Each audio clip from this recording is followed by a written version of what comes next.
Hi everyone, आज हम बात करेंगे राहुल गांधी जी की।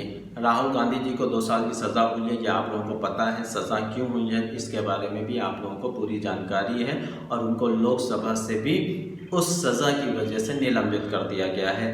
वो सज़ा क्या थी उसका थोड़ा सा हवाला हम आप लोगों को ज़रूर देते हैं। जैसा कि आप लोगों को पता होगा कि पिछले 4 साल पहले एक केस हुआ था उनके ऊपर। कुछ स्पेशल सरनेम वालों को उन्होंने चोर कहा था कि इस सरनेम के लोग चोर क्यों होते हैं, जिसके बाद उनके ऊपर केस हुआ था और केस होने के बाद उनको लगभग 2 साल की सज़ा हो गई है और 2 साल की सज़ा होने की वजह से उनको लोकसभा से निलंबित कर दिया गया है। हालांकि ये भी बताते चलें कि राहुल गांधी जी को अगर 2 साल से थोड़ी सी भी सज़ा कम होती तो शायद वो लोकसभा से निलंबित ना होते, लेकिन ताज्जुब की बात यह है और समझने वाली बात यह है कि उनको 2 साल की ही सज़ा हुई, जिसकी वजह से उनके लोकसभा से निलंबित कर दिया गया। यह करने का ये कहा जा सकता है कि एक तरह से कानून होता है कि जिसको 2 साल से ज़्यादा की सज़ा होती है तो उसको लोकसभा से निलंबित कर दिया जाएगा।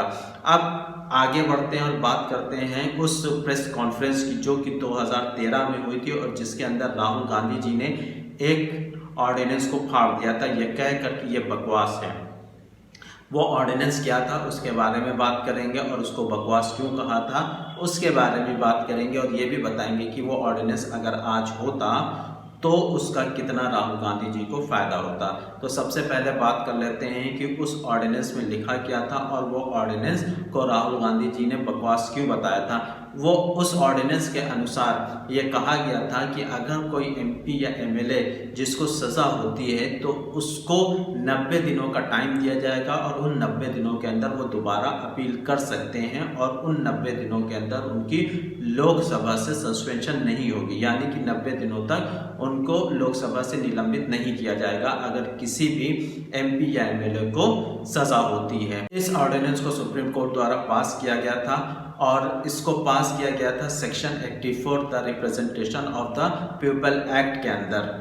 हालांकि बाद में सुप्रीम कोर्ट ने ही इसको स्ट्राइक डाउन कर दिया था एक केस में जिसको lily Thomas versus union of India के नाम से जाना जाता है। हालांकि यूपीए का कहना था कि इसको अमेंडमेंट इसलिए किया गया है कि मान लीजिए कोई भी एमपी या एमएलए उसको केस हो जाती है और वो केस जेन्युइन नहीं होता है, किसी रीज़न की वजह से उसको ज़बरदस्ती वो फंसता है या किसी और वजह से उसको सही बातें सामने नहीं आती जिसकी वजह से उसको सज़ा हो जाती है, तो उस रीज़न को ध्यान में रखते हुए यूपीए ने इसके अंदर अमेंडमेंट करवाया था और ये ऑर्डिनेंस पास कराया था जिससे कि 90 दिनों का टाइम दिया गया था। 90 दिनों के अंदर कोई भी लोकसभा जो मेंबर है लोकसभा का वो आता है वहाँ पर काम कर सकता है, लेकिन उसको सैलरी या बाकी फैसिलिटीज़ नहीं मिलती थी।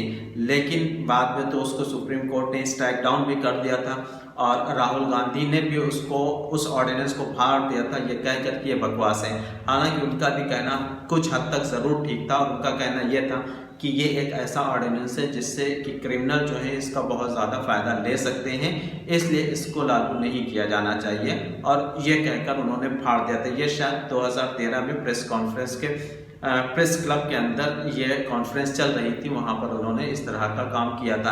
हालांकि आज के टाइम पर राहुल गांधी जी को इसका फ़ायदा ज़रूर मिलता और उनको 90 दिनों का टाइम मिल जाता, इमीडिएट जो एक दिन के अंदर उनको निलंबित किया गया है उससे वो बच जाते। लेकिन सोचने और समझने वाली बात यह है कि ये जो निलंबन हुआ है इसके अंदर ये समझना बहुत ज़्यादा ज़रूरी है, क्या राहुल गांधी जी क्रिमिनल ज़्यादा थे या मिसयूज़ हुआ है कहीं पर इस चीज़ का। तो ये आप लोग बेहतर अच्छे से समझते हैं तो इसके ऊपर कमेंट भी ज़रूर करिएगा और उम्मीद है कि ये वीडियो आप लोगों को पसंद आया होगा। अगर पसंद आया है तो लाइक और सब्सक्राइब ज़रूर करिएगा। आज के लिए इतना ही। Thank you very much.